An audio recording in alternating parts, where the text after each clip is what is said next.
Welcome to today's episode of Insights with Us. I'm Anastasia, a trauma therapist, owner of Happy Mind Wellness Company, a Colorado-based therapy practice, and a creator of this podcast. My goal is to use this platform to help others find their voice as we share our journeys and show support as we learn more about ourselves and life. Growth happens when we get uncomfortable, which happens when we sit with new ideas we haven't sat with before. I hope that we can work on this journey of personal growth and understanding together. As a disclaimer, there may be swearing in this podcast, but sometimes we get caught up in the human experience. It happens.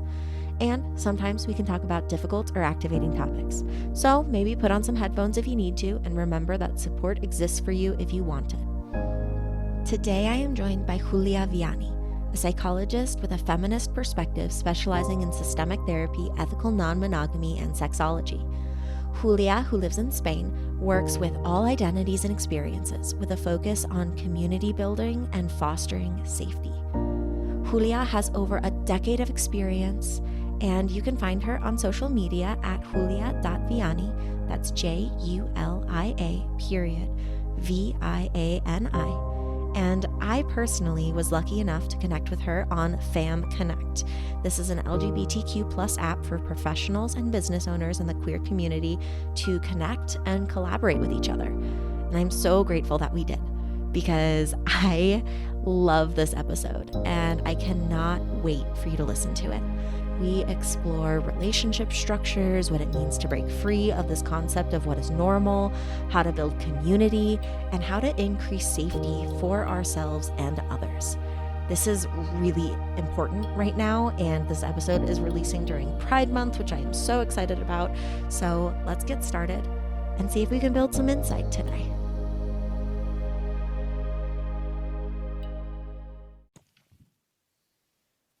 Welcome to Insights with Us. Thank you so much. I'm so happy to be here. Yeah, I'm so happy that you're here as well, and I'm very excited for this conversation that we're about to have and see where it takes us. Uh, Mm-hmm. I was Same. wondering if you could start a little bit just talking about who you are, where you are, kind of what your context is for today. Yes, of course. Well, I'm Julia, like you said. I am Spanish and I'm currently in Spain. So I think it's good that I say that even though I'm very comfortable in English, it is not my first language. And because I am Spanish and I also live here in Spain, I'm very used to using certain words or expressions in Spanish that come out of me without me even realizing usually. So for whoever is listening and doesn't speak in Spanish, don't you worry if I say some of those words. Either they're not important at all, or I will, of course, translate myself. It's just like I don't think about it, and it just happens. So there's that. And I am in Spain. I live in the outskirts of Madrid. I am in the countryside, actually, in a madhouse that we built. And yeah, I don't this broad question of who are you? It's like I don't know. I'm a therapist. I'm a woman. I don't know what to say. Mhm. Well, wait, I have a follow-up question, Julia, about Go ahead. Spain. What made you choose Spain? Like, are you always from here? Have you always lived there? Did you land there for a specific reason? I am Spanish, but I grew up in a different place, not in Madrid. I did spend many years of my life in the outskirts of Madrid, somewhere else. And then I traveled for a few years, kind of like being a nomad for a few years. And then at some point after that, I was like, or through that, I guess, I started missing being in just one place, especially because of community. And I was also spending a lot of my energy and time into things like where am I going to sleep tomorrow and stuff like that, which is super fun. And I loved it for a very long time. But at some point, I was like, okay, I need to settle down for a little bit at least somewhere so that I can put Yeah. my energy into different projects. And I was like, okay, I left Spain. I left Madrid in particular. Universe, anywhere but Madrid. And the universe was like, did you say Madrid? Here you go. So I was looking for a job. I landed here because I got a very good opportunity work-wise. And yeah, then I fell in love with the place that I live in the Mhm. outskirts and stuff. So for now, I'm staying here. We'll see how long it lasts. Okay, okay. And you said that you wanted that stability, that kind of one location so you could focus on your passions. What are hmm you passionate about? What are you working on? It was mainly work, honestly, in this world that we live in. I don't know if that's a good thing, but I am very passionate about my work. I'm a psychologist, I'm a therapist, and I work especially with people that need a systemic view or, yeah, kind of a way of working that is systemic, so that it doesn't only focus on the individual and like in the intra psychic stuff, but rather focuses on how we're part of different systems and how those interact with the person and each other and all of that. And I also focus on queer people and non-monogamous people mainly. And so I'm very passionate about those things. I also have other passions that have nothing to do with work, but I tend to merge all of those things I together. understand that. I understand that. Mhm. Yeah, can you relate? Oh, yes. Yes, I can definitely relate. Everything I talk Mhm. about, I think eventually finds its way back to the human mind Mhm. and therapy and just different concepts and this because we're all human and we need Yeah. connection. And so it is all related to this work that we do. Yeah, absolutely. I think it's also the kind of job that we have, right? Maybe we had a different job. I don't know. I wouldn't know. But maybe we had a different job. Our focus could be in different places. But in this, yeah, everything goes back to it, at least in my experience. Yeah, I wanna hear more about all of it. Let's be real, all of it. Hmm. But where my mind is currently going is the systemic work. Hmm. And maybe if you notice similarities or differences between queer and non-queer identities. Is there a Hmm. difference in that, or does it kind of overlap and feel similar? That's a very good question. Thank you. That's very interesting. Take your time with No, it. I feel that there is a main difference between queer and non-queer folks. That is that queer people are not seen as normal. And yes, I use that awful word. And that puts all of us queer people in kind of a different reality, even though we are in the same world than people that are not queer. And that can happen with many other things. It doesn't have to be only with queerness, of course. It can happen with race or with abilities or with, I don't know, the money that you have in your account and many other things. But because your question was about queer people, I'm going to answer to that. Yeah. Um, and in the systemic part is that is a difference that we have. We're not seen as the normal, and that becomes, I don't know, it can become many different things, but it can Yeah. entail like some more difficulties, but also some particularities that can be very joyful, Hmm. that other people may not have or not in the same way. Yeah. Say, this is resonating for me, and I'm curious if what I'm about to say overlaps with your experience in Europe compared to, me over here in the United States doing this work, where we are all human. We all need connections. We all need love. We all need validation and acceptance and the ability to show up as ourselves. But because, people who identify as queer and, all the other identities you just named as well aren't seen as normal, it's like there's this expectation that we're supposed to be different, that we're not supposed to need it in that way. And there is so much more isolation and trauma around community building and relationships that it isn't just let me help you figure out how to connect. It's let me Hmm. figure out how to heal so that you can trust that connection. Hmm. Yeah, no, absolutely. And I think that community is so important. And it's something that is not so easy to find being a queer person sometimes, or you don't really know like how to start, especially if you are embracing your identity as an older person, maybe. Maybe it's not especially, it's just the experience that I have with my clients, I don't know. But I've seen like so many adults that yeah, couldn't, for many reasons, couldn't embrace their queerness when they were younger, or they didn't have the Mhm. space, or they didn't even know that that existed, and they just felt a little different, or whatever else. And then it's like, okay, so my best friends or my family are cool or not, or whatever, but they don't share this part with me, and I don't know how to relate in this particular way, no, or like how to show who I am, without having to explain for example, certain Mhm. things, no? And I think that community is so important. Like you were just saying, like we all need connection.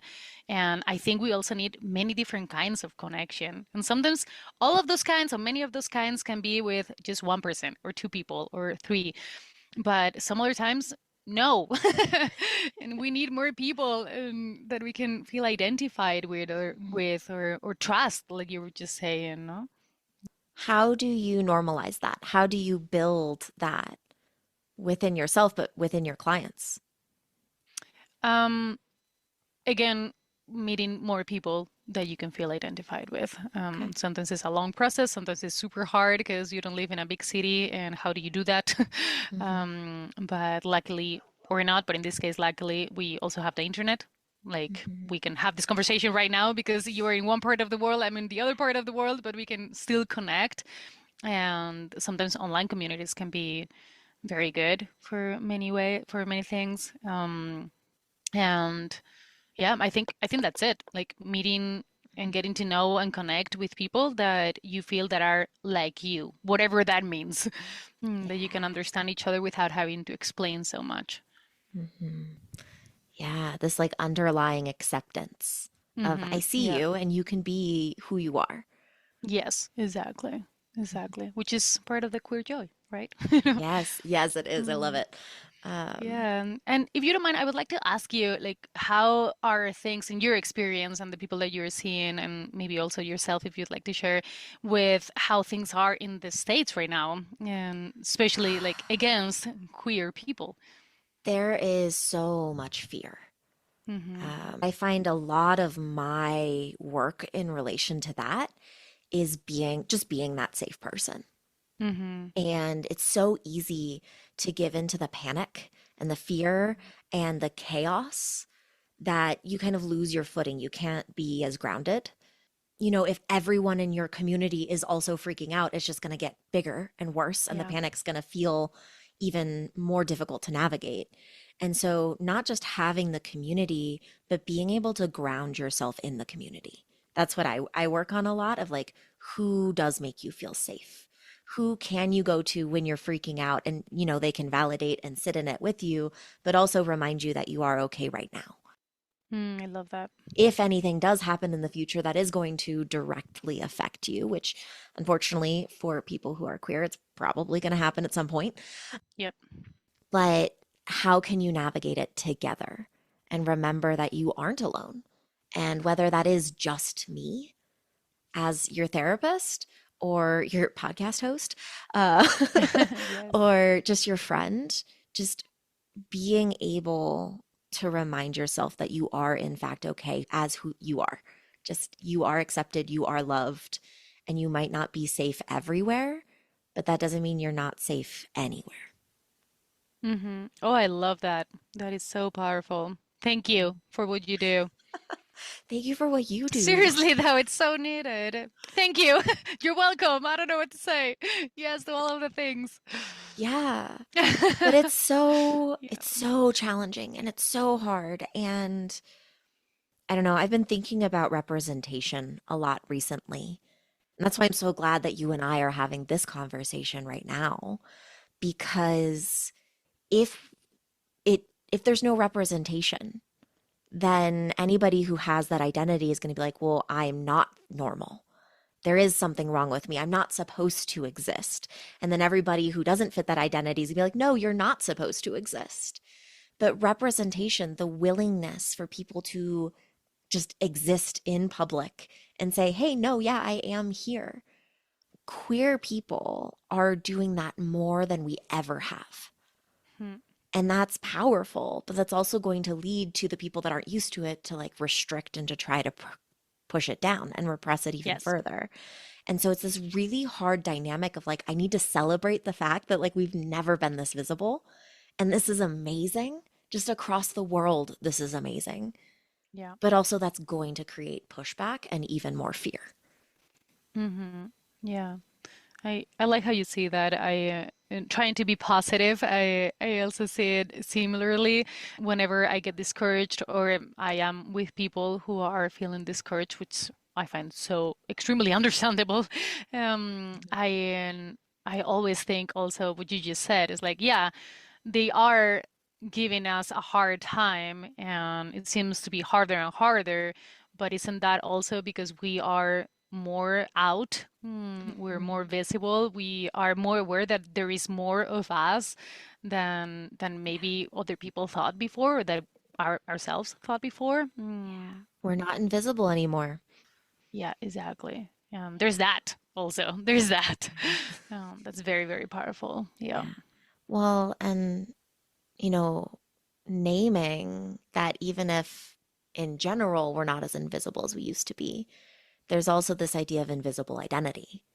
Mm-hmm. And people might not even understand. Like, I have so many invisible identities, and people Mm-hmm. look at me the way I look. I'm a white woman with an American accent that is dating a man. Mm-hmm. I have invisible chronic pain. I am queer. Mm-hmm. I didn't grow up in America. I grew up Mm-hmm. overseas. I'm a third culture kid. I didn't live in America till I was an adult. Like, nothing about me internally is the norm, Mm-hmm. but everybody looks at me and assumes I am. Mm-hmm. Yeah, I was just having a conversation earlier today with my friend who's bisexual, and she is with a man and also has kids. And we were talking exactly about what you just said. It's like, well, everybody reads me or can read me, especially if I'm with my partner and my family, as a completely normal heterosexual white woman with, yeah, nothing out of the norm. And it's not true, and how that feels internally also, no? Yeah, it's this pressure you have the option to conform to that norm if you want to, but a lot of us don't want to. We want to be ourselves and be seen for ourselves. Yeah. And also, we are not the norm. Mhm. Whether we act as if we were or we look as if we are not the norm, at least not for now. Yeah. And I think that's also very important to realize and to validate and to hug and embrace. Okay, so speaking of the norm versus not the norm, I feel like there's all this pressure around monogamy compared to non-monogamy. And Hmm. a big shift has started happening with this conversation. And I know that this is something you're passionate about. Yes, I am. I love this topic. I am definitely passionate about it. I feel like sometimes or too often it is seen as a one versus the other. So we're trying to say that monogamy is obviously the thing that everybody should do or how we should relate, or wait, I am more evolved than you because I am not monogamous, or things like that. And I so much disagree on that. And it's like, no, like there are different people, there are different relationships, and different types of relationships can go for different types of people. And I don't know, it's just like it doesn't have to be one or the other. And also, there are so many ways to relate to each other inside the category of monogamy and inside the category of non-monogamy. And it's like I feel like we summarize and simplify so much, which is very human to do. And I understand, like, it's economies of our brains, like we need to do that and we need to categorize and use some labels and stuff.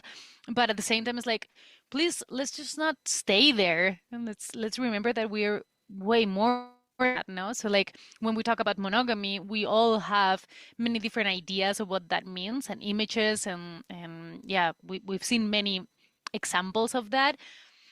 But that doesn't mean that the way that two people relate to each other in a so-called monogamous relationship is exactly the same and as a copy as these people who also say that they are monogamous, and so on, no? And that is something that I really like about people who start relating in a non-monogamous way. That is, all of that is taken for granted, that everybody knows what whatever is not so on the table. So you have to bring it up and say, hey, when you're talking about this, what do you mean? When you're saying that you would like to be non-monogamous, what does that mean? what are your ideas of that, no? And it's hard. It's very hard because it's like, wait, I don't, what are the options? Like, I don't even know many times, no? Like, we don't even have names or, yeah, more examples many times. But it's a given, kind of like the given is that we're gonna have to talk about it. Whereas in Hmm. monogamy, many times the given is that, of course, everybody knows that whatever, no? Being loyal Yeah. means this. And it's like, no, not everybody thinks that way necessarily, you know? Now that everybody has a different definition. Hmm. Yeah, and I think that's very important. Yeah. I mean, the words you use, like it's taken for granted. Everybody just assumes that monogamy means monogamy, but there's Hmm. so many different ways to show up in monogamy. It's like the assumption that committing to somebody means you're just physically going to stay in the relationship. Hmm. There's so much more to a commitment than just being there and never Hmm. leaving, Yeah. right? And I feel it's the same way with monogamy or non monogamy. Hmm. And if you start taking it for granted or just making assumptions about what it means, well, then you're probably not on the same page, no matter Hmm. what your relationship structure is. Yeah, exactly. And again, I think that everybody takes this for granted. Like, of course, we all do, and we all have our ideas, and many times, many times, we don't even know that those are just our perspectives. It's just like how the world works, right? And but I think that being aware that we do that, even if we don't realize many times of exactly what is that we're thinking or how is reality or stuff like that, I think it's important because then we can start talking about the obvious. What are your obvious? What are my obvious? And are they the same? Most of the time they're not. Yeah. So, non monogamy, kind of through your lens, almost opens the door to that Yeah. conversation, being more intentional about it, more mindful, and actually figuring out what your definitions are of these things Yes. rather than just moving through time not on the same page at all. It Yes. it is actively like helping us be aware of the fact that these conversations weren't happening. Mm-hmm. Yeah, absolutely. It of course doesn't happen in every single relationship and stuff, but it's yeah, I see it more often than in people that call themselves monogamous and think that yeah, things are Mhm. obviously this way or the other, no? Yeah, I agree with that. Mm. I am monogamous Mm-hmm. um, because I identify as asexual. It's like a whole thing. It's based in my values. It's been a very intentional choice. But when my partner and I committed to each other, I told him, I was like, we are going to be so intentional about this. We are going to talk about everything. We are going to define everything. Mm-hmm. We are going to check in all the time. And whenever I talk to my polyamorous friends about it, and I talk about like, well, yeah, no, he needs to have his friends. I can't check every box. Mm-hmm. No, he needs to be able to go out. Yeah, he has to go dance with his dance friends. Like, there's no way I can give him everything. Mm-hmm. And my poly friends, their reaction is typically like, well, that's how I define polyamory. Mm-hmm. It's like, well, yes, but I define it as monogamy because we're Mm-hmm. being intentional about it. And like the romantic stuff is for Mm-hmm. us, and the community is for all of Mm-hmm. us. I love that definition. Yeah. There is something that is happening also with this, I'm going to call it a wave of non-monogamous or polyamorous people or movement that comes with people that identify themselves as monogamous, but that are not just taking things for granted and just like following a path that is like already there for everybody. And no, they're actually choosing very aware and very intentionally to be with just one person in this way and in this way and not in this way and not in this other way. And that is actually Mhm. creating whatever relationship makes you and your partner happy. And that's yes, Yeah. yes to that. I love it so much because it's like it doesn't even matter what relationship structure you want, because whoever you end up being with, whether it's one person or multiple partners, you're building something so unique. And so it's like you said, it's not going to be the same as the person next door or the person down the street, even if technically on paper it's the same relationship structure. You need to build what works for you. Hmm. Yes, absolutely. Absolutely. I think that's very, very important. Hmm. I've heard several people say, bringing it back to like queer Yes. identities, that the queer community is very good at being intentional about that Mm-hmm. and having those conversations. And many straight people I know, like I learned what it meant to be intentional and have conversations about this from my queer Mm-hmm. friends. Like they're already crushing sharing mental load. They're already talking about their interests or lack of interest or what they're okay with in terms of friendships or partners or Mm-hmm. whatever. And it like again, it opens that door of I didn't even know that was something we could talk about. Mm. And suddenly I'm being modeled healthy relationships for the first time thanks to the queer community. I love So that. I'm curious what you think about that. I with this, I always wonder how much it's my own perspective, but in my perspective, in what I'm living or what I'm seeing others live is very much like that. Again, something that I find very, very often is that once you are out of the norm for whatever reason, it's easier many times to consider that some other parts of yourself or how you want to relate or how you see the world or how you relate to how others see you in this world or whatever else may also be out of the norm and that that could also be okay. I have also seen the opposite in the way of like, okay, I'm out of the norm here, and therefore I'm gonna like fight with everything that I have to be inside of the norm in everything else and make sure that this is the only thing that is abnormal about me so that I can be, again, included and be part of a community, even if I don't super feel identified in some ways, but of course I can connect in other ways. So yes, accept me as that, no? Which also valid, I think. Depending on how you do it, I guess. But it can be, I don't know, it's another option. But yeah, most often I see that once you open a door, then you domino effect keep on opening other doors and at Yeah. least considering them, no, and being more aware, more intentional about many things. It doesn't have to be that once you're queer then of course you're going to be polyamorous and of course you're going to be like, of course not. Absolutely No. not. But you're willing to look at it and be curious about it and figure out what fits for you. Unless, like you said, that more protective reaction of, oh my God, it's not safe for me to even be this way. I can't look at anything else. I have to stay in this box and show up this way for myself. Yeah, I think a key word that you just used is safe. Yeah, many times it can be even seen as a betrayal. No, it's like, yeah, you have this side of you that is out of the norm, but you're not fully embracing it because of everything else that you're doing or how you're living. And sure, that could be maybe in some cases, but what does what makes that person react like that so defensively?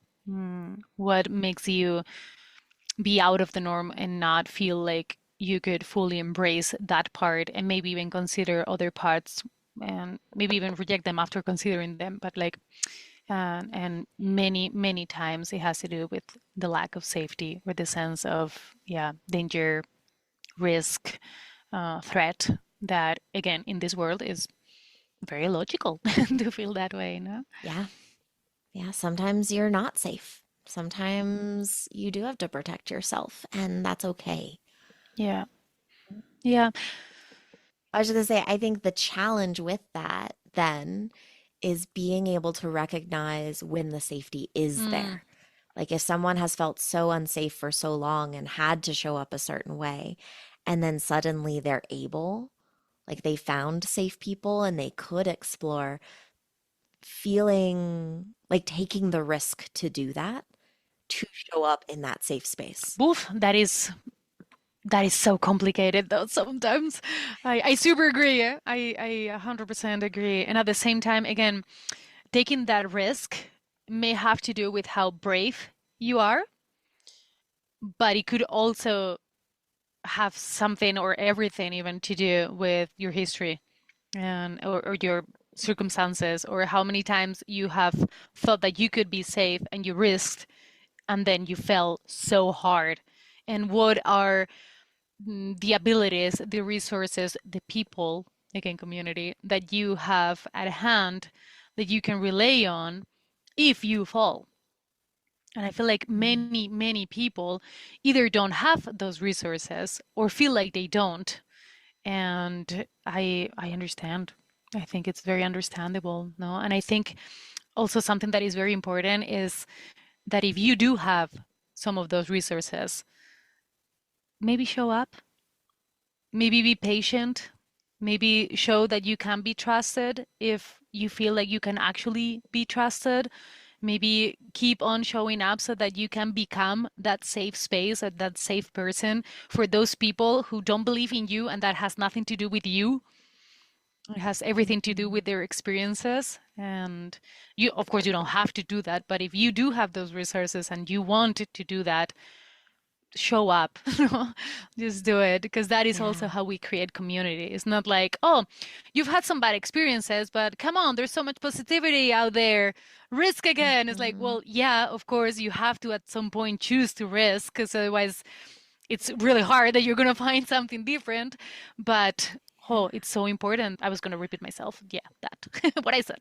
Well, and I let me repeat you because what you said there feels so important, not just for the person that's taking the risk to try to find that safety, but for the community on the other Hmm. side, the people who are safe, who want to be Hmm. safe, who want to help build that community. You can't just show up once and be like, well, they didn't take it, so I'm Exactly. just going to walk away. In order to be a safe person, you have to continue to show up in that safety Hmm. and that acceptance and recognize that not everybody's going to move on your Hmm. timeline or even be able to see that you are Hmm. safe until it is repeated so often that they can finally trust it Yes. and take that risk. Yes. And that is key, because that is also how we Yeah. create meaningful connections and relationships and community, I think. Yeah, continually showing up in that new pattern and building that new way of showing up. Yeah. I agree. I think that that is one of the most important things in relationships is the showing up. Not only for others, also for yourself, but not only for yourself, also for others, not like it goes in that Yeah. interaction. So let me ask you this, and maybe your own personal experience in your community. How do you know someone is showing up for you? Like, how do you feel safe? Mm. How do you know? I've actually been reflecting on this a lot very Mm. recently, and I still have some questions opened. I still have no answers in all the aspects that I can think of this. But one of the things is that persistence, that actual presence, and another thing is, I guess, the tenderness, the tenderness of that vulnerability, and how you are there with who you are at the time, and that time is changing, and you will be more there or less there depending on many factors. But if you're still there, you are showing up. I don't know if that is clear, no? Like if you give your best, and your best is 1 out of 100, and you're still giving your best, then you are so much showing up. You're showing up so much, and you don't have to always give your best also, please. Like, don't put yourself in that situation, because that can be exhausting and impossible. But also that thing, I think, is also very important, no? Like, we live in a world that is always like more and more evolved and better and faster and whatever. Everything is more and more and more and more. And sometimes we can be shitty, but we can still be there. And sometimes we can't be there, and then we say, hey, I couldn't be there. And that is also showing up. So for me, and what I'm seeing in my communities, and with the people that I feel safe with, is not that you never hurt anyone. It's not that you can promise that you will never hurt anyone, or that you will never leave, or that you will never, I don't know, whatever promises that sound great you could make. It's not that. Is that you have the intention, first of all, and that you keep on trying to live through that, or live, I don't know how to say, it's not through that, live by that. Yeah. And I think that's the main thing. Also, of course, the responsibility, no? Like, if you make a mistake, be open to realize that, to be told that, to think about it in a different way, and like keep on growing on your empathy maybe, and try to repair. How important, no? Repairing also. It's not like, oh, I made a mistake, so I guess I'll leave now, or I guess I'll throw you away because you made a mistake or you hurt me, so bye. Which again, very valid in certain situations. Like that is a completely yes, please do that if that's what you need. But also, how to like showing up is also for me trying to repair, and sometimes we don't know how to do that. Sometimes we have no idea, and like by trying, we're also like making more mistakes.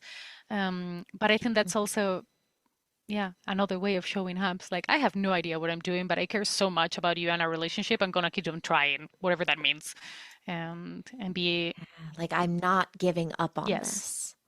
I'm just sitting with everything you said.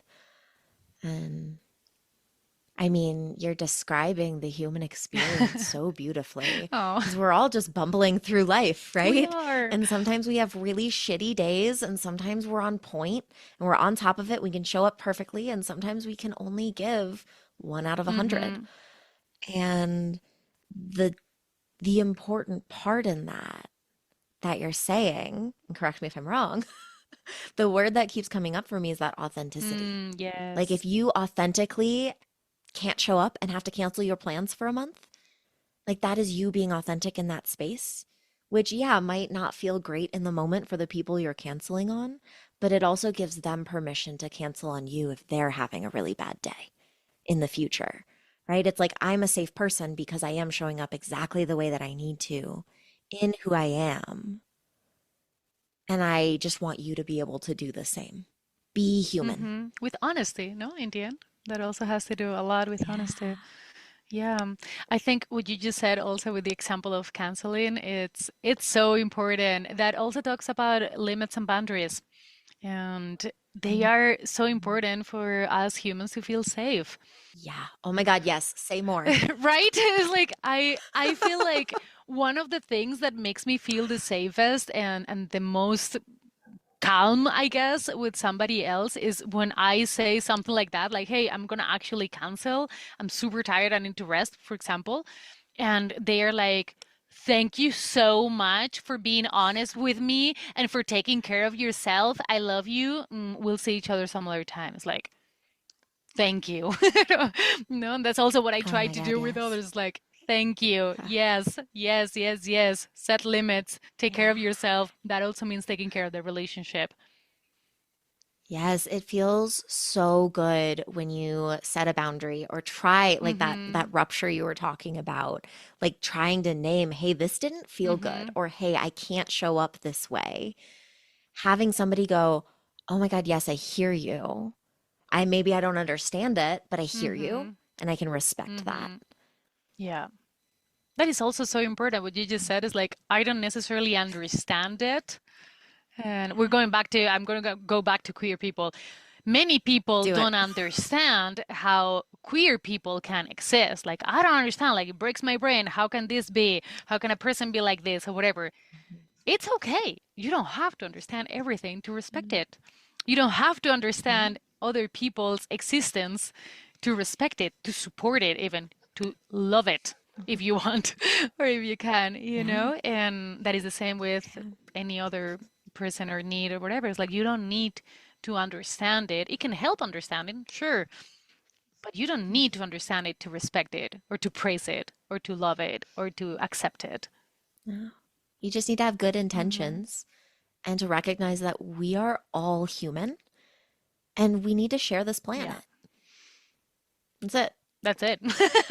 Yes. Yes. End of podcast. Just kidding. What else can we say after that? Yeah, that was it. Uh, Yes, yes, yes, yes. yeah. Mm, No, I think this is a very important conversation mm, because, like you said, it's systemic. It's all these different layers, and it isn't just how can I show up for myself, mhm, but it's how can I show up for the people in my mhm, life? How can I show up around strangers? And, how I show up with my best friend is going to be very different from how I show up with a stranger, mhm, but I can still show up with them mhm, as myself and holding space for them to be Yeah. themselves Authentically. without the expectation, right? Of like, this is who I am, so you have to show up this way. Mm. Instead, going, well, who are you? Mm-hmm. Show me. Help me get to know Yes, I you. love I'm that. here for it. Mm-hmm. Yes, I love that. That connects me with like abundance and also with creativity. No, it's like things don't have to be a certain way. They aren't actually. And I feel like whenever people get very like attached to, but this is how things are. This is how things have always been, which is usually a lie, by the way. Not that they're trying to lie, but like it's usually not true. The things keep on changing. Yeah, everything's constantly Yes, changing. but Yeah. more often than now, than not, at least in what I see, is that when people get attached, very attached to those sentences, that kind of yeah perspective of the world, is because they like maybe they are insecure in some kind of way that doesn't allow themselves to show up without that reinforcement of because this is how things are done. You know, it's like if you need that, usually, maybe not in all cases, I cannot think of an example right now, but maybe not all cases, it's because you cannot say, this is how I would like to relate. This is what I need. This is how I see the world and how, I don't know, how I would like to walk in it. No, it's like, no, no, it's like, this is how things are. This is how you should also react or how you should also do things because this is how it is. And then if somebody comes and says, maybe not, or actually my existence tells you that no, that's not necessarily the way or the only way, then yeah, then people freak out, of course. Can't you imagine? Like you have Yeah. like everything structured and everything makes sense in your head and the contradictions you don't really look at and whatever. And then somebody comes and it's like crashes all of that, no? Like that must be so scary. I Yeah. understand. It's like the world as you knew it is suddenly not making Yeah. sense. That is Yeah. terrifying. And to bring it back to the monogamy, Mm-hmm. non-monogamy conversation, like it's so hard to slow down, to be intentional, Mm-hmm. to notice when you're making an assumption. Mm-hmm. Anytime you go, but this is just how it is. Well, that's an assumption that you've made through the lens that you see the world. Mm-hmm. That Yeah. doesn't mean that everybody else is going to see it the same Mm-hmm. way.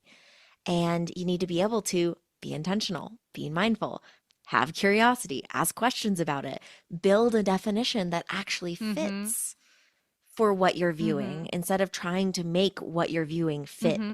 the Yes, definition. exactly. Exactly. Oof, that happens a lot with science, which I find Yeah. that sometimes is, I don't know how you live that in the States or like what people are saying about it. But here in Europe, or at least in Spain, I find that science is like the new God, the new religion, no? Like Mm. I do believe that science is extremely useful. I'm not against science at all. But I feel like so many people, yeah, talk about science as if it was the truth. No, it's like if this is not Mm. validated by science and proved by science, then it doesn't exist. And it's like, well, first of all, for science to be able to prove something, that something has to already be existing, because otherwise, how is science gonna measure anything or like, you know?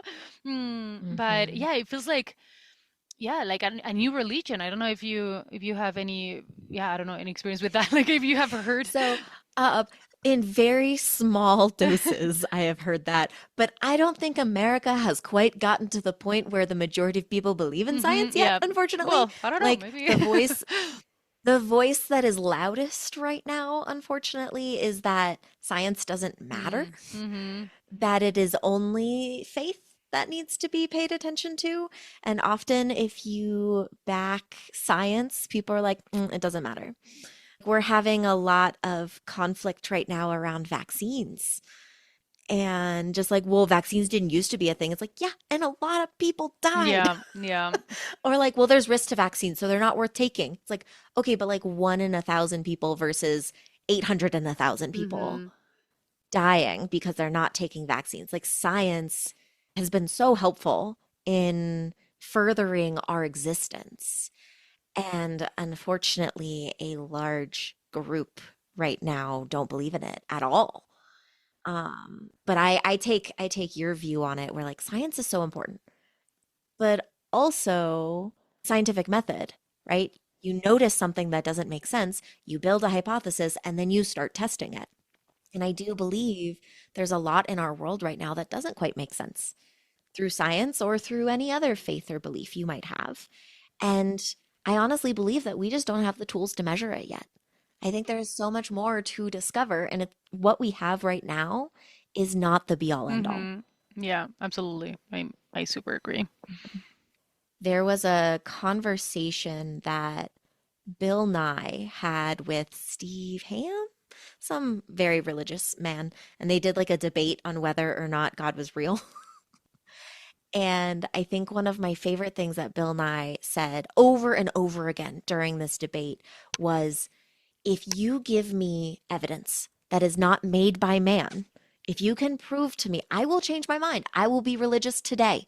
Like, I am not sitting here saying he doesn't exist. I am saying that right now we don't have the evidence to back Mm-hmm. it, I right? love that. That your God exists. It's like, I will convert. I don't care. That's how I feel. It's like, I am down to change my mind. I am down to grow. I am down to understand the world differently. Mm-hmm. I just, I don't think right now we have all the Mm-hmm. answers. Yeah. And that's okay. Yeah. Yeah. It doesn't seem okay for so many people, but it is, I think. Well, unknown is Mm-hmm. scary. Yeah, absolutely. It's It's terrifying. terrifying. Yeah. Uncertainty can be, yeah, so, so scary. I get that. Yeah. I also think that, I don't know what you think of this, but I think that a lot of course, I don't know the details of you at all. I just met you, but I feel like, That's okay. Take a stab. I'm here okay, for it. good.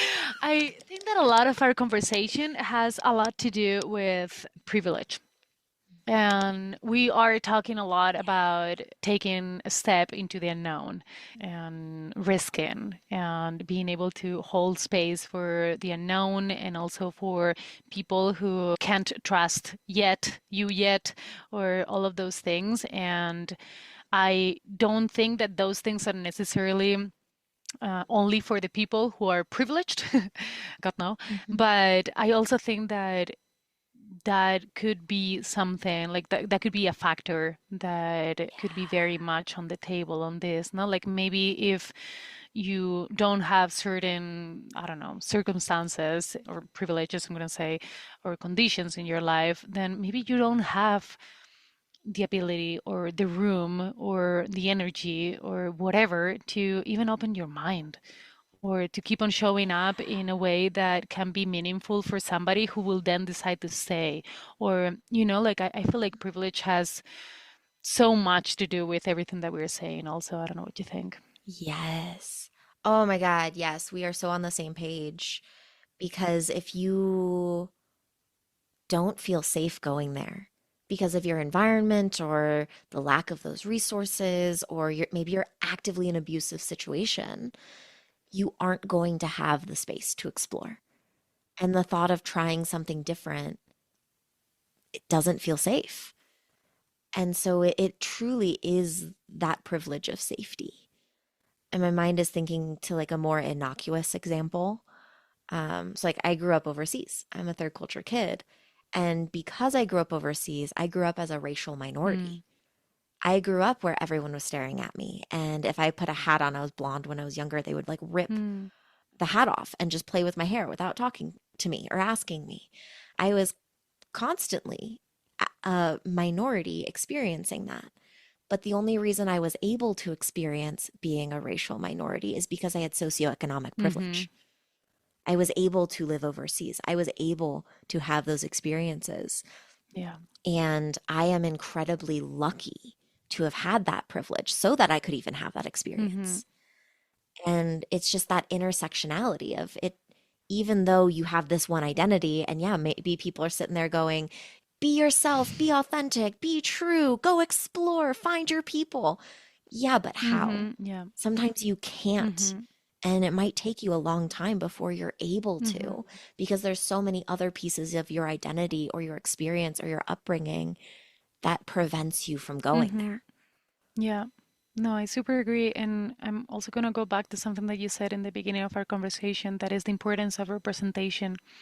I feel like the more people that can show themselves to the world as whatever, as queer, as non-monogamous, as disabled, as proudly fat, I don't know, the more people that can know without having to go out of their circumstances that those are options also, that they are valid, that that we exist, that they are not the only ones feeling that way, or loving that way, or experiencing those experiences. No, and I think that is so important, because not everybody has the energy or the resources or the whatever to be able to go search actively for those answers or for those people.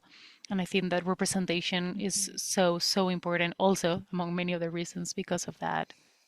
Oh, yeah, that's so powerful. And one sentence you said in there of just, you're valid. You're valid. You get to exist. You get to take up space. You are beautiful and you are loved simply because you are you, and you don't have to change anything about that in order to be valid. You just are. Yes, exactly. Yes. Yeah. Yes. I love this conversation. Me too. Thank you so much for holding this space. Yeah, I am so grateful that you agreed to join me today. And as we're at the end of our hour here, I'm curious if our listeners could take one thing away from this conversation, what would you want them to remember? I mean, you just gave a short, very powerful speech, and I think that that would be the thing that I would love for everybody to remember, is that you are valid, however you are, with all of your imperfections, with all of your mistakes, with all of your fuck ups. Like, you are valid, you are okay, even if it doesn't feel always okay. You're okay, you're valid, and you're also not alone. You're super not alone. I feel like I needed to hear that. Well, that goes for you also, Anastasia. We're in this together, Julia. Yes, exactly. That's the whole point. Yes, exactly. Yeah. What would you choose if you wanted just one last message, or I don't know, yeah. It's a great question. I agree. It was your question. I think it's really good. I'm going to do the same thing you did, because you added to my little speech the idea that you're not alone. There are people out there who share parts of your identity. We're all unique. We're all our own person, but also we're not alone. And there are people out there who can see you, who can accept you, who can validate you. And maybe they're not in your world yet, but that doesn't mean that they're not there. Yes, I love that. All right. Thanks for coming on Insights with us. Thank you so much for inviting me.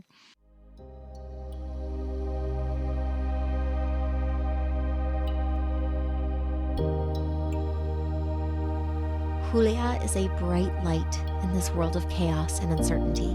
And I loved how, as we talked about building community, she and I were able to form a connection and foster safety in the way that we were talking about. I don't think that I can say anything that would top the natural end to this episode, so I'm just going to repeat it. You are not alone. Your community is out there. I'm going to say it one more time because we all need to hear it. You are not alone. Hopefully something we talked about today resonated with you. If it did, let yourself sit with that idea for a little while longer. If you have any questions for this podcast or any themes you'd like us to focus on in the future, send us a message on Instagram at Insights With Us Podcast, or send us an email at insightswithus@gmail.com. You can find Julia also on social media at julia.viani. That is at the @ JULIA_VIANI. If you enjoyed this podcast and want to hear more, please follow, like, or subscribe. If you want to support the continuation of this podcast, you can donate. To do so, find me, Anastasia Soroka, on buymeacoffee.com. You can also find Insights with Us on Substack for exclusive content, including videos, transcripts from these episodes, which will slowly be released, and other writings about my insight journey. I appreciate you, and I appreciate that you are listening. Thank you for being a part of my community, and thank you for creating insight with us.